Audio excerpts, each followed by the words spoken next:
ជំរាបសួរលោកគ្រូថ្ងៃនេះខ្ញុំមកសូត្រមេរៀនបច្ចេកវិទ្យាជីវៈទី1ការបង្កើតជ្រើសការបញ្ចុះដើម្បីអាហារភាពធន់នឹងជំងឺ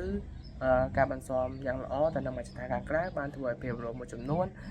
អាចរស់រានមានជីវិតនិងអាចបន្តពូជបានរីឯប្រភេទមួយចំនួនដែលមិនសម្របទៅនឹងលក្ខខណ្ឌខាងលើធ្វើឲ្យពួកគេអាចនឹងស្លាប់ឬបាត់បង់ថែមទៀតផងលំនាំនេះហៅថាការជ្រើសដោយធម្មជាតិចំណុចមួយទៀតគឺមនុស្សជ្រើសរើសឯកតៈដែលមានបំរែបំរួលមានប្រយោជន៍ហើយយកទៅរក្សាទុករួចបង្កលក្ខណៈឲ្យវាអាចបន្តពូជបានពូជរបស់វាអាចលូតលាស់ម្ដងបន្តិចឬពីមួយថ្ងៃទៅមួយថ្ងៃលំនាំនេះហៅថាការជ្រើសរើសដោយមនុស្សមនុស្សបានបង្កើនទិន្នផលក្នុងការដាំដំណាំក៏ដូចជាការចិញ្ចឹមសត្វដោយពួកគេបានប្រើប្រាស់វិធីជាច្រើនដូចជាការធ្វើអ៊ីប្រិតកម្ម clone និង polyploidy ជាដើមរ៉ូម៉ាំងទី2និយាយអំពីការបង្កើតជ្រើសចំពោះរុក្ខជាតិ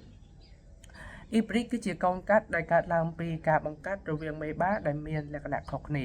រីឯអ៊ីប្រិតកម្មគឺជាការបង្កាត់ដើម្បីធ្វើឲ្យកូនជំនាន់ក្រោយទទួលបានអ៊ីប្រិត